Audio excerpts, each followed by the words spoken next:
Welcome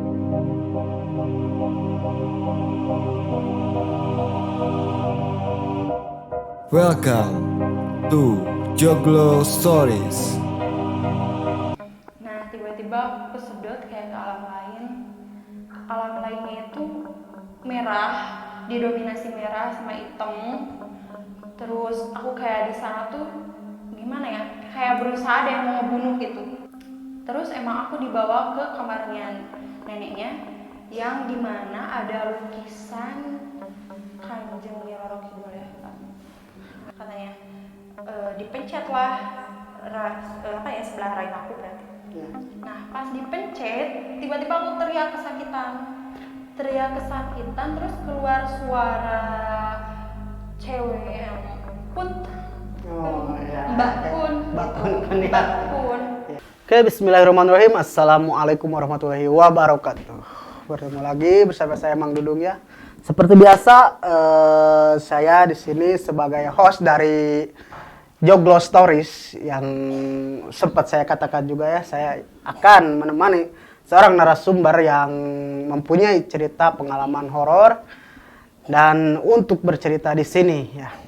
Nah, alhamdulillah sekarang kita sudah kedatangan selebgram dari Garut ya. Selebgram dari Garut ya. Jadi mohon dukungannya dulu buat kalian semua yang suka video ini, tayangan-tayangan Joglo Stories, jangan lupa untuk subscribe, like, comment, share sebanyak-banyaknya ya. Langsung saja mungkin kita langsung berkenalan dengan Teh Rizka ya.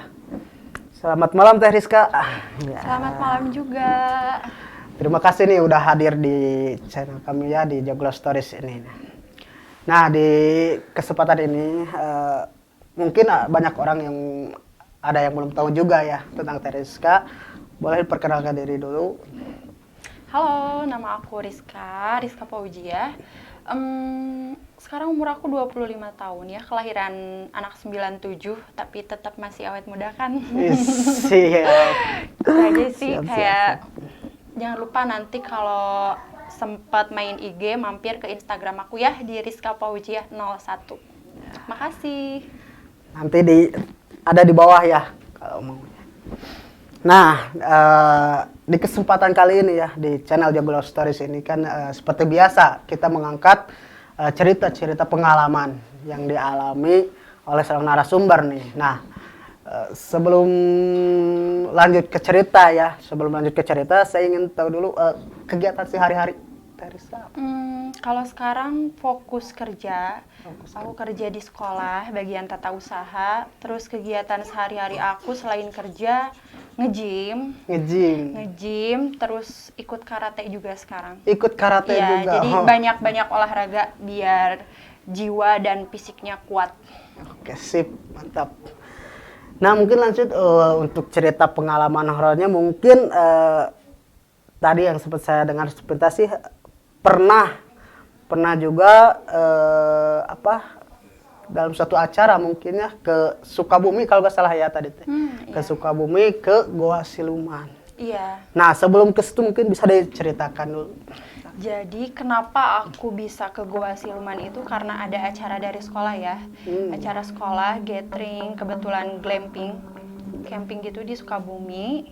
Nah, udah dari sana emang kita mau ke tempat wisata nih, tapi ke tempat wisatanya yang unik gitu, nggak mainstream. Jadi kita datang ke Goa Siluman yang di Sukabumi. Nah, pas nyampe sana emang suasananya gelap banget ya, banyak kelelawar dan konon katanya ternyata sebenarnya kita kesana atau karyawan selebihnya kebanyakan tuh nggak tahu kita tuh datangnya ke Goa Siluman atau apa. Soalnya kalau di sana itu namanya Goa Buni Ayu. Goa Buni Ayu. Iya, jadi kita emang nggak takut dengar kata Goa Siluman gitu kan. Datang aja ke sana biasa, explore goanya.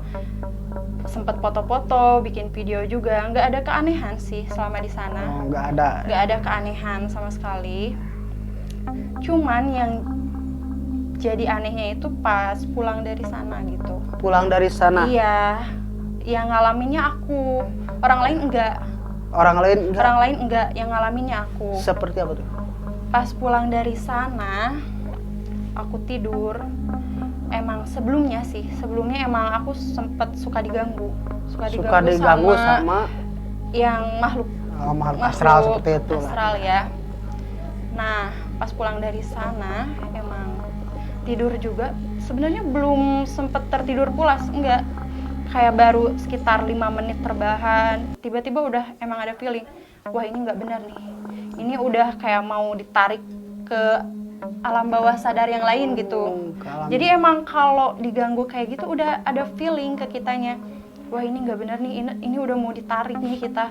Aduh, aku pengen cepet-cepet bangun, kayak melekin mata, tapi nggak bisa. Jadi langsung ketarik, kayak kita cuman bisa berdoa Bismillah, Bismillah, Bismillah, Bismillah gitu. Tapi ternyata energi negatifnya lebih kenceng kan, lebih kuat. Jadi udah, aku kayak tiba-tiba masuk. Itu nggak mimpi sih, bukan mimpi. Emang kita dalam keadaan nggak sadar ya. Cuman itu kayak seperti mimpi, tapi itu nyata kerasa gitu. banget. Orang-orang yang ngalamin ketindihan atau apa pasti ngerti lah, gitu kan. Nah, tiba-tiba aku kesedot kayak ke alam lain. Alam lainnya itu merah, didominasi merah sama hitam. Terus aku kayak di sana tuh gimana ya? Kayak berusaha ada yang mau ngebunuh gitu. Ada yang mau ngebunuh? Iya, jadi kayak banyak orang yang mau jahat. Terus ada kelelawar juga sebelumnya, kayak tiba-tiba di kamar aku ada kelelawar keliling-keliling putar-putar. Aku bisa ngeliat gitu. Nah, terus ada yang ngerupain ayah sama ibu aku. Ngerupain mereka. Mereka tuh kayak berusaha ngebunuh aku. Tapi anehnya tuh emang sempet di akhir ngomong kayak gini. Pas sebelum aku kan dari sana pengen bangun ya. Pengen bangun baca-baca susah kan. Tapi aku udah hafalin ayat kursi, ayat apapun susah. Nah, ketemu dulu mereka yang ngerupain ayah ibu aku, terus bilang kayak gini, kayak nggak tahu ya berpesan atau apa, cuman emang agak aneh pesannya gitu. Kayak ini emang pesannya gini, semoga kamu dan semoga hubungan kamu dan janin kamu ke depannya lancar. Soalnya kamu gede emosi gitulah. Kan aneh ya, maksudnya apaan tuh, nggak ngerti kan maksudnya apa.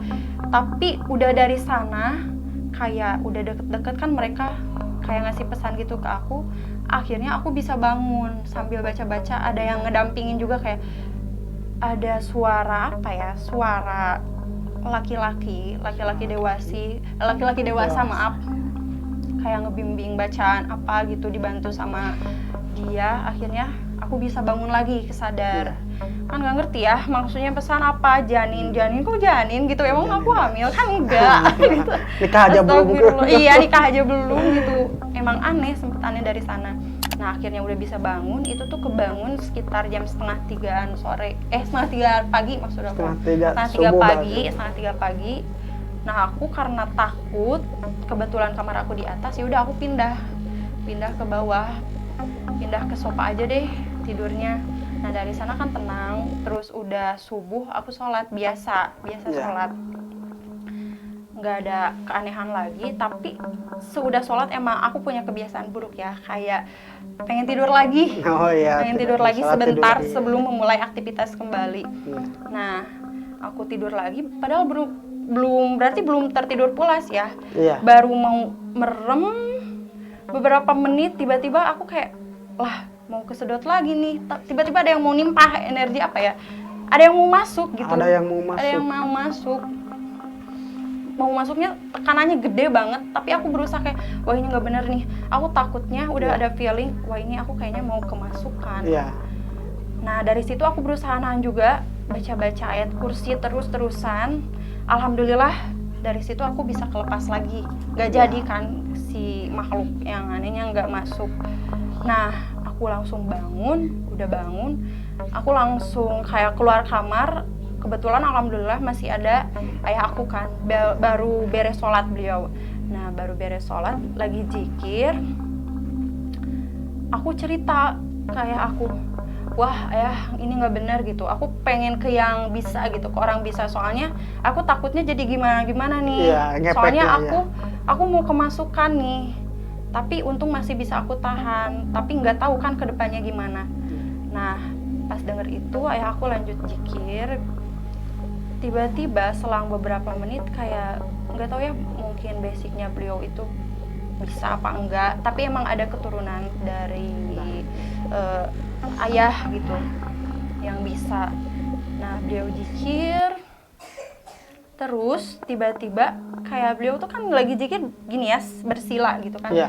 Sila, terus tiba-tiba kayak gerakan gitu, enggak tahu ya, Mungkin gerakan. Ya. kayak ada yang masuk gitu, terus gini, terus beliau bilang gini, katanya Rizka harus cepet dinikahin, soalnya banyak gangguan. Terus tiba-tiba ngomong gini, apa ya, nggak akan ngaku kalau yang kayak gitu. Aku nggak tahu maksudnya beliau apa ya, cuman dari sana aku mau tanya-tanya lagi udah nggak ada yang apa ya, yang masuk ke raga ayah akunya. Nah udah dari sana aneh juga, pas aku tanya beliau malah, lah emang ayah tadi ngomong apa? Ayah juga nggak tahu gitu. Ayah pun lah malah amnesia. Jadi berarti ayah aku emang nggak sadar beliau ngomong apa. Gitu sih ceritanya. Nah udah dari sana emang ya udah deh, aku beraktivitas seperti biasa, ya. Kerja gitu. Kerja. Nah aku kepikiran kan, ya. takutnya kayak gimana emang perasaan aku udah nggak enak. Aku coba kontak temen aku, kebetulan ini kan orang Jawa. Nah dia tuh sebelumnya emang pernah bilang gini ke aku, kayak Riz aku mau ngomong gitu. Ngomong apa? Dia nanya punya saudara nggak, misalkan dari apa sih, nggak tahu dari mana ya, Sukabumi atau gitu, kakek apa gitu. Enggak, kata aku. Nah terus dia bilang, masa iya, emang dia pesen ke aku, katanya pesen apa gitu ya, ngeamanatin ke aku, katanya kasihan Rizka, jagain Rizka ya gitu, soalnya banyak yang ganggu dia gitu. Datangnya ke temen. Datangnya ke temen yang bisa itu, tapi kan aku nggak tahu lah nih orang bener apa enggak ya, apa dia bohong apa gimana gitu kan, aneh aja dulu aku mikirnya, jadi nggak dibawa gimana gitu. Tapi pas kejadian yang ke gua itu, aku jadi inget temen itu, wah ini kayaknya aku perlu kontak dia nih. Iya, aku cerita. Nah selesai cerita, dia bermaksud baik kan, mau bantu aku diantar ke rumah neneknya yang bisa gitu. Nah sesampainya di sana, aku ketemu neneknya. Terus emang aku dibawa ke kamarnya neneknya, yang dimana ada lukisan Kanjeng Nyi Roro Kidul ya. Ada lukisan. Iya ada lukisan itu. Terus aku disuruh coba duduk bersila, terus lihat gimana katanya, takut atau gimana atau apa. Emang dari situ aku takut sih, kayak gimana ya, pas ngelihat lukisan itu kayak takut, kesel, ada kayak matanya tuh merah gitu kan. Nah dari situ neneknya ya udah katanya, nah diobatin lah sama neneknya kan, diobatin. Neneknya itu diobatin kayak nggak tahu ya, mungkin ngerukiah, nggak tahu apa, pakai medianya tuh kayak ada bawang putih, air. Nah tiba-tiba beliau kan neneknya nyebut asma Allah ya, baca-baca. Nah gimana, sambil dipijit-pijit ya bagian leher. Sempat ada kresek juga, beliau bawa kresek. Terus kalau katanya kalau mual, pengen muntah, ya udah keluarin aja. Nggak muntah-muntah sih pas dipijit-pijit, cuman kayak tiba-tiba pas ke kresek itu, wow gitu, kayak suara apa ya? Suara laki-laki dewasa yang gede gitu, kayak ngerti ya, gen. Yalah yang makhluk yang kayak gitu, ya makhluk yang gitu. Tapi udah dari sana nggak kenapa-kenapa lagi gitu. Gimana kata beliau yang dirasa? Udah nggak gimana-gimana lagi, ya udah katanya. Nah tapi kesini kan aku penasaran ya, kenapa maksud aku pas diganggu waktu tidur itu ada yang ngerupain ayah ibu aku ngomong kayak gitu, ada Ya. soal janin kan, aku penasaran. Nah sekalian aja aku tanyain, Bu kenapa ya ada gini lah, dia tuh kayak oh ya udah katanya, dipencet lah sebelah rahim aku berarti. Ya. Nah pas dipencet tiba-tiba aku teriak kesakitan, terus keluar suara cewek yang kunt, Oh ya. Mbak Oke. Kun Mbak gitu, Kun ya. Mbak Kun. Iya, iya. Teriak kesakitan gitu, ternyata wah ini nggak benar gitu. Tapi kan maksud yang si neneknya ini cuman emang bilang katanya, kenapa aku bisa kemasukan yang kayak gitu gimana ya, emang ada yang nggak maksudnya pernah sakit hati sama aku, makanya ngirimin yang kayak gitu. Terus ketambah aku datang ke gua siluman yang jadinya kan aku negatif nih udah diikutin. Iya. Terus jadi kayak penarik lagi pas datang ke tempat yang mungkin banyak makhluk gaibnya itu. Jadi aja pada nempel ke aku gitu. Kata Itu sih kata neneknya. Iya. Emang setelah dari sana diobatin, prosesnya panjang ya. Soalnya emang si Mbak Kunnya itu susah keluar.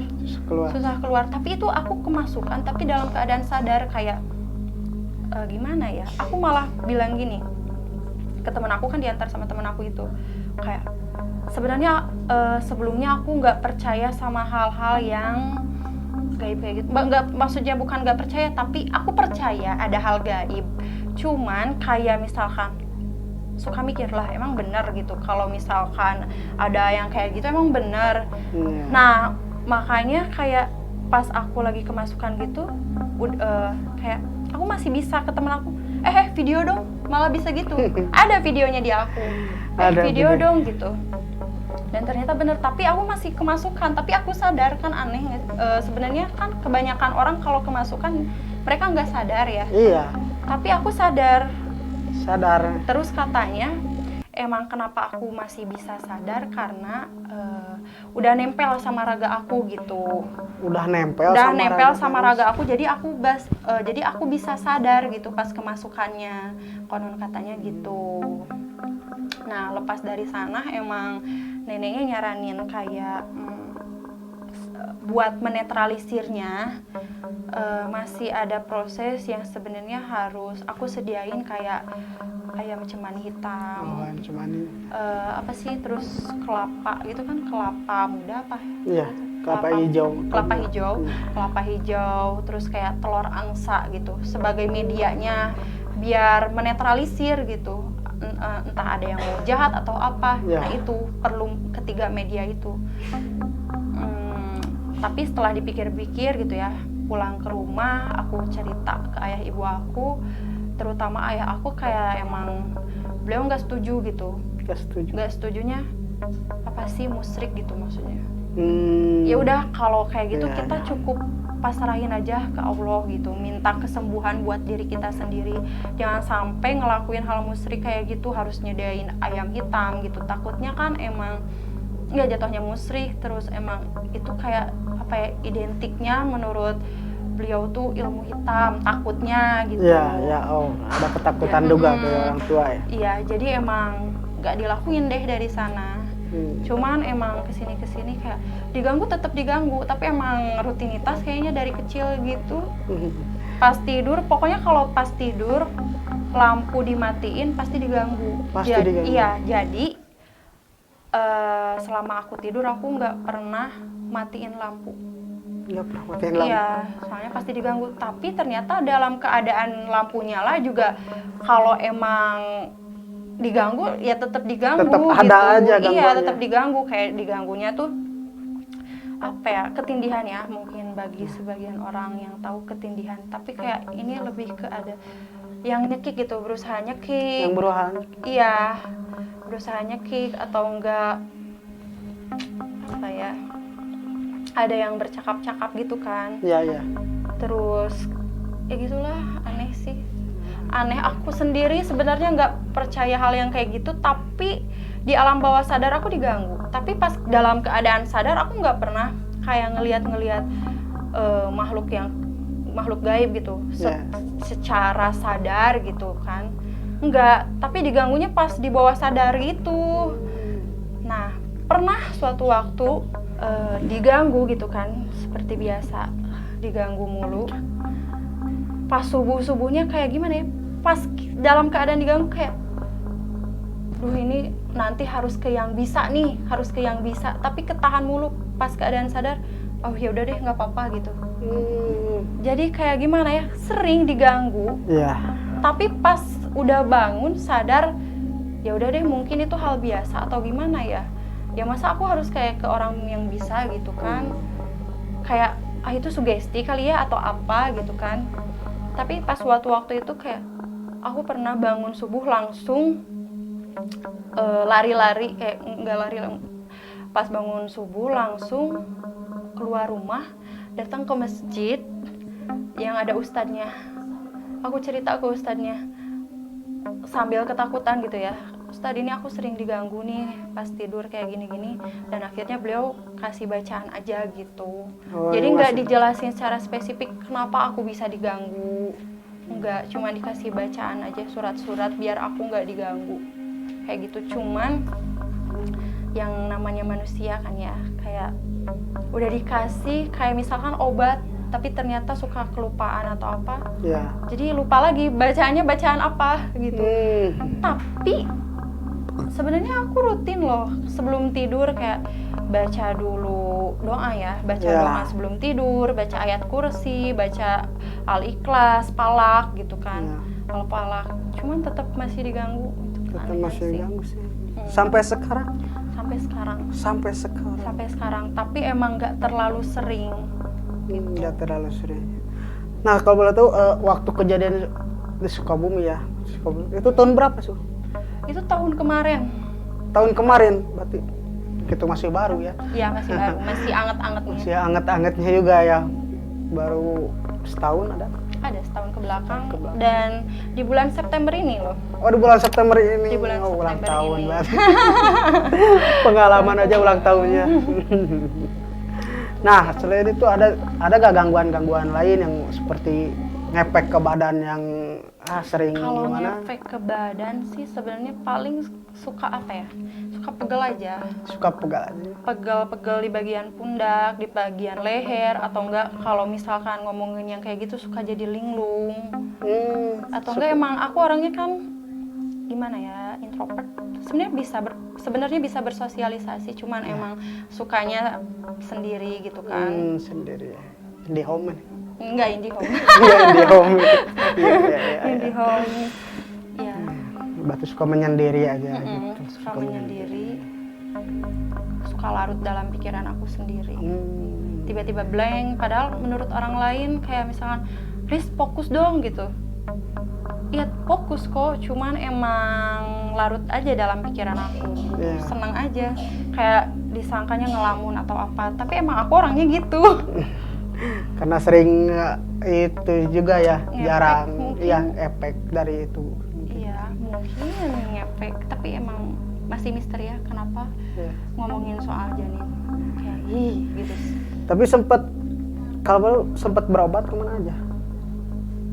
Berobat ke yang itu aja ya, yang terakhir yang sama teman aku yang orang Jawa itu, ke neneknya. Oh, berobatnya cuma sama dia? Iya, cuman sekali aja pas aku kemasukan itu, kesananya aku nggak datang lagi karena emang dikasih syaratnya itu kan yang tadi takutnya musyrik. Tapi pernah ada yang ngejabarin nggak kalau misalkan gangguan itu seperti apa? Nggak ada yang ngejabarin? Enggak. Cuman emang kata yang nenek itu kan, itu kayak ada gangguan aja, kiriman dari orang lain kan yang pernah sakit hati ke aku. Katanya gitu? Iya, katanya. Makanya dari sini, mumpung lagi ini ya, berarti takutnya emang manusia kan banyak salahnya ya. Terus aku juga maksudnya nggak seterusnya baik, nggak seterusnya jahat atau gimana. Barangkali ada yang pernah sakit hati sama aku, mohon dimaafkan. Mohon dimaafkan. Gitu aja. Mudah-mudahan nonton ya. Takut tapi nggak jadi suudon juga ya. Iya. Yang penting kita minta maaf aja ya. Iya. Sama dia. Positif aja sih, positifnya aja. Mungkin emang bukan dari dia, mungkin ada yang Iya bisa aja kan. aja lah. Itu mah mungkin sugesti kita aja Iya. ya, sugesti kita aja lah. Nah, cukup ngeri juga ya cerita dari Teriska ini yang sobat ke Sukabumi, ke Goa Siluman loh. Goa Siluman emang udah ketelah angker juga sih di situ mah kalau nggak salah sih. Nah, kita nggak tahu. Jadi biasa aja pas ke sana. Yang biasa aja ya. Cukup ngeri juga ya. Mungkin ada lagi atau cukup segitu? Cukup segitu kayaknya ya, karena emang selebihnya ya gitu, rutinitasnya emang diganggu aja pas sering diganggu lah pas lagi tidur. Tapi mudah-mudahan untuk saat ini ya udah tidak ada gangguan lagi ya saat ini, sampai seterusnya mudah-mudahan tidak ada lagi gangguan-gangguan yang apalagi mengepek ke badan sampai sakit-sakitan kayak gitu ya. Mudah-mudahan Teteh Rizka sehat selalu ya, soalnya emang cukup menegangkan juga, mengerikan juga sih cerita dari Teh Rizka, sampai bawa janin juga kayak gitu. Iya. Belum nikah lagi ya. Iya. Belum nikah tapi udah bawa Terus janin. kalau aku cerita ke orang lain soal itu kayak, "Lah, emang kamu hamil gitu?" Enggak lah. Kok hamil? Soalnya itu kan bawa-bawa janin, aku juga nggak ngerti, nggak tahu apa-apa. Iya. Terima kasih Teh Rizka atas partisipasinya di sini ya, untuk bersedia bercerita pengalaman pribadi Teh Rizka di channelnya Joglo Stories. Nah, buat kalian yang suka dengan video-video kami ya Joglo Stories, jangan lupa untuk klik tombol subscribe di bawah ini dan jangan lupa tekan loncengnya ya, supaya notifikasi dari Joglo Stories akan tayang di channel YouTube Anda ya. Nah, mungkin untuk saat ini cukupkan sekian dulu ya, mungkin Teh Rizka. Mudah-mudahan Teh Rizka sehat selalu. Amin. Mudah-mudahan kalian juga yang menyaksikan video ini selalu diberikan kesehatan, kelancaran dalam setiap urusannya ya. Jangan lupa untuk selalu dukung channel Joglo Stories dengan cara like, comment, share sebanyak-banyaknya ya. Terima kasih, mungkin cukup sekian Teh Rizka. Terima kasih atas partisipasinya. Sama-sama juga. Nah, mungkin lain waktu insya Allah kita ketemu lagi, dan mudah-mudahan dengan pengalaman-pengalaman yang cerita-cerita yang lebih menarik lagi mungkin ya. Nah, cukup sekian mungkin dari kami berdua ya. Akhirul kalam. Assalamualaikum warahmatullahi wabarakatuh.